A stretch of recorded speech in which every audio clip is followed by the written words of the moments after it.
자, 오늘 이어서 경제입니다. 계속 뉴스공장 경제 가정교사 최백은 교수님 나오셨습니다. 안녕하십니까? 네, 안녕하세요. 예. 한 5년 하셨나요, 벌써? 경제 가정교사. 자, 이 대통령이 이제 이 전가의 보도를 또 꺼내들었습니다. 예, 재정 건전성이 엉망진창이다. 재정 건전성을 꼭 확보하겠다. 라고 어제 또 얘기했는데 교수님이 말씀하셨잖아요. 현 정부 들어서 국가 재정이 진짜 엉망이라고. 재정 건전성이 확보되어 가는 게 아니라 엉망진창이 됐다고. 그 얘기부터 해볼까요? 예. 이 정부가 경제 부분 관련해서 전 정부 탓하는 대표적인 게 이 재정이에요. 재정. 예, 재정이거든요. 근데 기재부가 자체 어쨌든 간에 이제 1년 동안 예산을 쓰게 되면 정부가 결산을 이제 하잖아요. 결산 보고서가 지난 이제 4월 초에 나왔습니다. 4월 초에. 예. 그러니까 기재부 자기 자료를 보면은 일반 국민들이 안 봐서 그러는 건지 안 보고 모른다고 생각하고 막 자신 있게 하는 거죠. 그래서 그 표를 준비됐으면 좀 올려줘 보세요. 예, 저기 화면에 나오는데요. 이건 이제 우리가 저 같은 사람 봐도 모르거든요, 이게. 예. 이제 재정이라는 게 정부의 살림살이란 말이에요. 그렇죠. 수지라는 것은 수입과 지출을 정리한 겁니다. 예. 그러면 이제 통합재정 수지란 건 뭐냐면 그냥 들어오는 돈 다 나가는 돈 다 정리한 게 통합재정 수지예요. 정부예요. 그러니까요. 예. 관리재정 수지는 뭐냐면 거기에서 이런 데서 우리가 자잘하거든요. 예. 통합은 뭐 재정은 뭐지 그렇죠. 공부할 게 너무 많은 것 같다 포기 이렇게 되는 건데. 간단하게 생각하면 돼요. 관리재정 수지는 거기서 통합재정 수지에서 국민연금이라든가 국민연금이라든가 그다음에 뭐 산재보험이라든가 고용보험이라든가 이런 것 4대 보험 있잖아요. 4학년급까지 포함해서 4대 기금. 예, 4대 기금이요. 그걸 뺀 거예요. 그러니까 통합 빼기 4대 기금하면 관리. 예, 관리입니다. 근데 보게 되면은 2021년도 문재인 정부 마지막 해죠. 하고 숫자들 2022년 빨간색이 이제 그러니까 지난해예요. 한번 비교를 해보세요. 규모에서 보게 되면 통합재정 수지가 한 거의 2배 이상 되잖아요. 적자가. 그러니까 마지막 해하고 첫 해를 한번 비교해 보자. 그렇게 얼마나 좋아졌는지 혹은 관리를 잘했는지. 더군다나 21년도는요. 코로나가 이게 남아 있는 해였단 말이에요. 그렇죠. 예. 근데 통합재정 수지 적자가 2배 이상 크잖아요. 21년이 마이너스 30, 22년이 마이너스 64. 관리는 더 크게 차이 나네요. 예. 근데 GDP 대비로 보더라도 GDP 대비로도 그러니까는 통합재정 수지가 2배나 더 적자가 크잖아요. 그러네요. 그런데 무슨 문재인 정부한테 재정 방만하게 운영했다고 재정을 방만하게 운영하면은 적자가 클 수밖에 없거든요. 근데 적자가 자기들이 했을 때가 더 크잖아요. 그리고 이제 올해 이제 2월 달까지가 나왔어요. 올해 2월 달. 올해 2월 달까지. 그럼 작년은 걸쳐 했으니 그렇다고 치고. 올해 2달 동안 이렇게 보게 되면요. 통합재정 수지가 지난해 1, 2월 달에 비해서 그러니까 문재인 정부 마지막 1, 2월과 그렇죠. 현 정부 올해 1, 2월을 비교해보자 그러면. 비교해보자 이거죠. 예를 들면 이거 월별로 좀 이제 세금이라든가 수입이 차이가 있기 때문에. 그러니까 월 대 월로 비교해보자. 그렇죠. 예. 그 2달 비교해보게 되면은 10조 이상 적자가 더 크잖아요. 통합이든 관리든 간에요. 그러네. 예? 거기다가 뭐냐면은 이게 왜 그러냐면은 세금이 안 거쳐서 그런 거예요. 그렇지. 국가에 세금이 들어와야 쓸 텐데 세금을 왕창 깎아줬잖아요. 그러니까 2달 동안 하게 되면 평균 한 17%가 들어와야 되는데 1년 세금 예상액에 그걸 훨씬 미달되는 거니까 14%도 안 들어온 거예요. 그러니까 세금은 이만큼 들어올 거라고 생각했지만 세금을 워낙 많이 깎아줬으니까 그렇죠. 대기업 깎아주고 종부세 깎아주고 그렇죠. 들어쓰자마자 세금도 깎아줬잖아요. 그렇죠. 신나게. 그래서 법인세, 소득세 다 줄어들었죠. 다 줄어들었죠. 그러니까 저런 결과가 나온 거거든요. 그러면 뭐 다른 세수 대안이라도 있던가 아무것도 없으면서 다 깎아준 거 아니에요, 그냥. 그러니까 돈이 모자라지. 그다음에 이제 그 결산 보고서에 보게 되면요. 그 다음 표를 한번 좀 보여줘 보세요. 이제 국가의 이제 그러니까 자산을 정리하는 게 있어요. 정부의 자산이요. 우리 개인도 자산인가 부채가 있듯이요. 근데 보게 되면은 순자산 그러니까 자산에서 부채를 뺀 거를 좀 한 시간 관계상 보게 되면 문재인 정부 마지막 해에 한 166조 원이 순자산이 증가했어요. 그러니까 박근혜 정부 때 마지막 해는 한 34조 원이 줄어들었고 근데 지난해 1년 동안에 한 161조가 줄어들었습니다. 그러니까 문재인 정부 마지막 해 느린 만큼 다 이제 줄어든 거예요. 그러니까 국가 재정을 그러니까 도대체가 어떻게 건전하게 했다는 건지 수치상으로 자신들이 만든 집계한 자료의 수치가 이제 이렇게 나오고 앉아 있거든요. 자료가 앉아 있어요 지금. 자, 그다음 예. 자료가 뭡니까? 자료 계속 보죠. 예. 그다음에 이제 그다음 자료 한번 봐보세요. 이제 어저께 이제 나왔던 뉴스인데. 그렇죠. 400조 늘어났다. 윤석열 대통령이 국가 채무 지난 정도 400조 늘었다. 이거 뭐 단골로 그냥 이 맨날 여당이 하는 했던 얘기예요. 얘기인데. 예. 그래서 1천조, 그래서 미래세대 착취 이렇게 얘기 나왔거든요. 예. 근데 이것도 이제 수치를 보게 되면 있잖아요. 예. 수치를 가지고 얘기를 하려고. 자, 표를 한번 넘겨주세요. 봐보세요.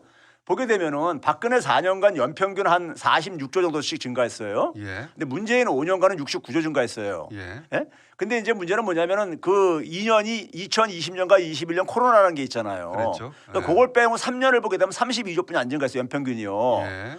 근데 지난해 1년은 97조가 증가했거든요. 아하. 1년간요? 1년 만에? 예.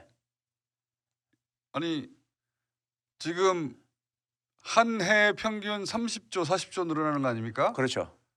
박근혜 정부나 문재인 정부 예, 때 예. 코로나는 이제 특수 상황이니까 그 예. 빼고 예. 그러면 왜 2배가 늘는 거죠?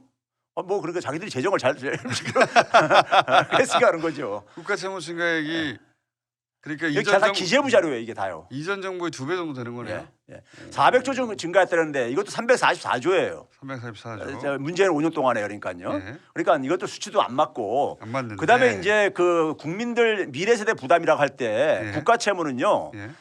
커다랗게 두 가지가 있습니다. 국민들이 부담해야 되는 적자성 채무라는 게 있고 정부가 갚을 돈이 있는 갚을 재원이 있는 금융성 채무가 있는데 예. 그러니까 미래세대 부담이라는 건 적자성 채무만 해당되는 거거든요. 아, 그렇죠. 예, 그게 이제 238조뿐이 안 돼요. 238조. 그러니까 400조하고는 거리가 멀다는 얘기고요. 그다음에 그다음 표 좀 한번 보여줘 보세요. 예. 그다음 표를 보시게 되게 되면은 이게 이제 오늘 표를 이렇게 많이 가져왔어요. 이게 수치로 얘기를 해야 되니까 이 사람들은 그러니까 경제 관료들은요. 네네. 이거 보게 되면 이제 2020년 21년간 예. 우리 돈을 엄청 썼다고 이제 막 맨날 공격하는 게 이 예. 기간이에요. 코로나 기간 돈 많이 썼다고. 기간 2년이요. 예. 근데 2년 동안에 우리나라는 뭐냐면 국가 채무가 한 248조 정도 증가한 거예요. 예. 근데 미국 같은 경우는 한 7,600조 증가한 거고. 아하. 예? 그리고 쭉 한번 수치를 봐보세요. 다 우리보다 크잖아요. 그러니까 단순히 숫자로 가지고는 감이 안 오니까 그 나라의 GDP 대비 얼마나 늘었는가. 예, 그걸 보더라도 우리는 10% 포인트가 안 증가했단 말이에요. 우리 10%가 안 되고 10%가 모두가 높네. 다 높죠. 왜냐하면 코로나 상황에서 다들 지원했으니까. 그러니까요. 그런데 이제 그때 많이 증가한 걸 가지고 그때 그런 얘기 그래서 했었죠. 예. 우리가 너무 지원이 적다고. 예. 그래서 코로나 때문에 생긴 빈곤을 어떻게 할 거냐고. 그렇죠. 그래서 그게 가계 채무 급증으로 나타났던 거잖아요. 그래서 그 가계 채무가 쌓였잖아요. 대신 예. 우리가. 그러니까 지금 절대적인 비중도 2021년도에 우리나라 GDP 대비 47%가 좀 안 된다고요. 아하. 다른 나라들 다 100%막 넘고 막 이러잖아 대부분이요. 자, 그럼 두 가지 수치가 확실한 거네. 하나는 그 코로나 기간 동안 늘어났던 국가 채무 전 세계적으로 예. 한번 보자. 다들 예. 지원했으니까 우리가 제일 적다 구체적으로. 예. 그리고 그때 국가 채무 비중도 한번 보자. 예. 다른 나라들 봐라. 대부분 100% 아니냐. 예. 우리는 40%다. 우리보다 다음으로 높은 데가 낮은 데가 호주인데 호주가 54거든요. 예. 나머지는 거의 100이고. 그렇죠. 근데 우리는 50도 안 되지 않냐. 예. 뭐가 전 세계적 기준으로 보더라도 나쁘다는 거냐 재정 상황이. 그러니까 2020년, 21년 코로나 상황 때 재정 투입한 걸 가지고 국가 채무 엄청 증가했다고 그걸 가는데 그 기간 동안에 우리는 너무 안 쓴 거예요 사실은요. 국제 기준으로 보자. 예, 국제 기준으로 보게 되면요. 그때 그 채무가 증가해서 나라를 엉망진창 운영했다는 것처럼 말을 하고 있지만 예. 돈을 알뜰하게 잘 썼다 우리는. 그런데 문제는 뭐냐면 지난해 국가 채무가 97조가 증가한 거는 그러니까 코로나도 아닌데. 코로나도 아닌데. 다 풀었잖아요. 그러니까요. 돈을 어디다 쓴 거야? 그러니까 말입니다. 예? 그러니까 국가 재정 좀 얘기는 좀 이제 그만 좀 저기 그랬으면 좋겠고요. 어제 얘기 나와서 자세히 한번 또 짚었습니다. 자, 예.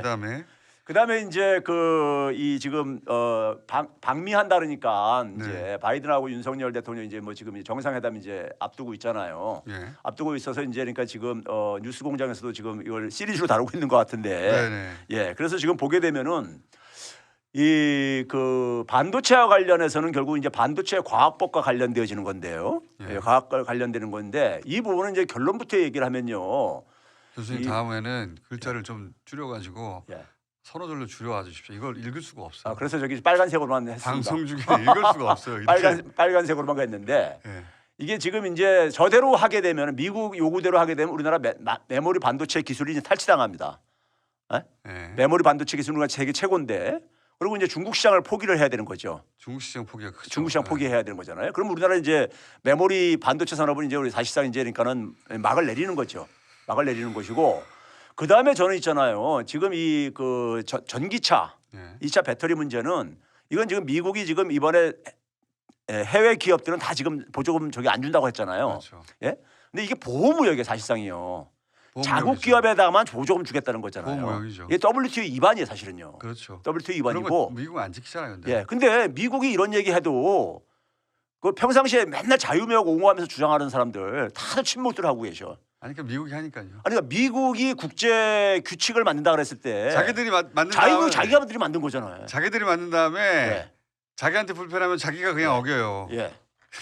그래서 미국 원래 그러잖아요. 예, 지금 이것과 관련된 것을 제가 그림으로 제가 좀 이렇게 했으니까 한번 그림을 한번 좀 띄워줘 보세요. 오늘 자료 많이 가져오셨네. 이게 지금 뭐냐면요. 이것만 이해하고 넘어가죠 오늘은. 아니야, 예. 그럼 다음 그림 좀 보여주세요. 이거 뭐가? 자, 이게 지금 뭐냐면요. 네. 그 우리가 선진국하고 중진국이나 후진국하고 차이가 뭐냐면요. 예. 그 선진국은 산업 생태계가 예. 산업을 그러니까 설계하는 단계부터 설계. 생산 마지막 가공 처리하는 단계까지 어. 다 자기들이 할 수 있는 나라예요. 오케이. 그 산업 생태계가 그러니까 완결적인 구조를 갖고 있죠. 그래서 중간 중간에 필요하면 하청을 줄지언정. 그 하청을 줄지언정이요. 설계부터 마지막 단계까지 할 수 있는 나라다. 그렇죠. 그런데 중진국이나 후진국은 뭐냐면은 고정의 한 꼭지를 담당하는 거예요. 그러니까요. 예, 그러니까 그런 점에서 산업 생태계가 굉장히 종속적으로 되어 있는 거죠. 선진국에 종속적으로 되어 있는 거죠. 예. 그렇죠? 그래서 지금 2000년대 이후에 지금 산업 생태계의 변화가 소위 스마트폰을 중심으로 하는 모바일 생태계가 진행이 됐단 말이에요. 예. 그 모바일 생태계에서 그러니까 제품이나 서비스라든가 이런 그다음에 그런 것들을 공급하기 위해서 어떻게 만들어야 되겠는가 생태계를 그 설계한 걸 미국 애들이 했죠. 그게 세면서 애플 모델이죠. 애플 모델이 그런 거란 말이에요. 그러면 그 모바일 생태계 속에 반도체 생태계는 그 하위 개념으로 있는 거예요. 그렇죠. 하위 개념으로요. 그런데 반도체에서도 마찬가지로 설계 부분은 미국 애들이 하고 있죠. 그다음에 거기에서 이제 설계한 걸 제조하는 걸 TSMC 대만이 하고 있고, 대만이 하고 있고. 메모리를 우리 삼성전자가 하고 있는 거고 이렇게 하고 있는 거잖아요. 그런데 지금 이제 중국하고 사실상 전쟁이 벌어지다 보니까는 예. 이 생산 부분을 예. 자국으로 지금 그러니까 미국에서 하겠다고 하는 겁니다. 미국이 지금 뭘 하고 있느냐? 예. 미국이 예전부터 자기들이 머리 노릇을 해왔죠. 예. 머리 노릇을 하도록 끊임없이 그 주도권을 잃지 않으려고 패권국가 되려고 그렇죠. 노력해 왔잖아요. 예. 뭐 달러로도 하고 군사력으로도 하고. 근데 이제 차세대 모델은 예를 들면 애플로 상징되는 예. 모바일 인터넷 생태계인데 예. 거기에 이제 필요한 부품 공급업자들이 있는 거예요. 그렇죠. 대만에도 예. 있고 한국에도 예. 있고 쫙 이렇게 전 세계에 있는 거죠. 흩어져 있는 건데 자기들이 다 생산을 하면 단가가 너무 높으니까. 예. 비용 절감 차원에서 그렇게 그런데 했던 이제 거죠. 중국을 쳐내려고 하다 보니 그리고 예. 게다가 이 분야에서 자기들이 너무 뒤처지다 보니까 그거 다 미국으로 가져와라. 그렇죠. 그거 하고 있다는 거 아니에요. 근데 이제 TSMC만 하더라도 예. 미국 생산 공장을 만드는데 좀 소극적입니다. 왜 그러냐면은 기술 탈취하려 하는 의도를 아니까는. 그럼 우리는 삼성전자가 지금 뭐냐면은 파운드리 TSMC가 하는 부분으로 지금 진출하겠다고 하는 거잖아요. 예. 그러면 그거라도 이제 그러니까 뜯어내야 되는 거야 미국 가서요. 이번에 가서 그러니까 근데 미국은 지금 뭐냐면 TSMC가 어떻게 될지 모르겠으니까 중국이 먹을지도 모르겠고 이제 그러다 보니까는 일본하고 지금 이렇게 가까워지려고 일본한테 그 문제를 해결하려고 하고 있거든요. 예. 예? 생산은 어차피 자기들은 그러니까 이게 비용이 안 나오는 거예요. 안 나오다 보니까 일본하고 하려고 하고 있는데 윤석열이 이번에 윤석열 대통령 가가지고 우리 반도체 지금 그러니까 저 클러스터 만들겠다 그러잖아요. 예. 그러면 저기 저 파운드리 지금 육성하겠다 하잖아요. 예. 그 TSMC 그 빈 부분을 공백을 우리가 그러니까 지금 거기서 좀 찾아내야 되는 거야 지금요. 찾아내야 되는 거 그거라도. 무슨 말씀인지 알겠는데 예. 아니 뭐 저기 해야 될 과제 그러니까. 때문에 과제 여러 가지를 던지고 있는데 그 중에 하나 지금 말씀하신 거예요? 근데 이제 생태계 자체를 이해를 못하는 것 같아요. 이 정부는요. 그다음에 이제 뭐냐면 전기차 배터리도 마찬가지예요. 미래차 생태계라는 예.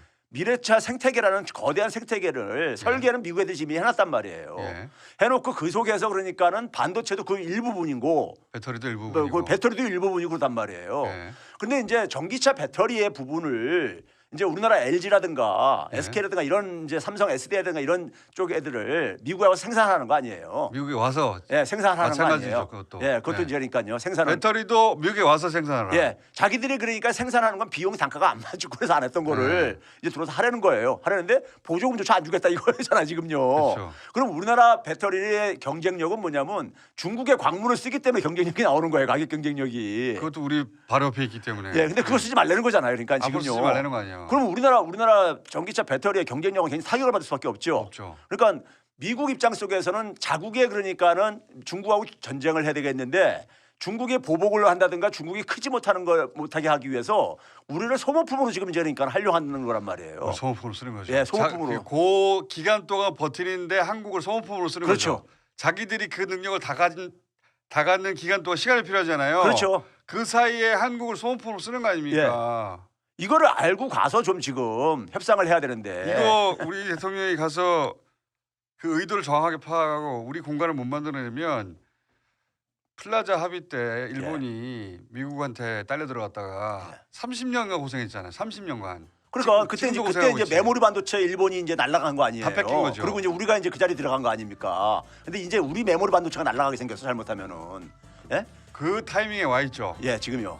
그걸 알라나? 알면은 외교 이렇게 안 하겠죠. 예?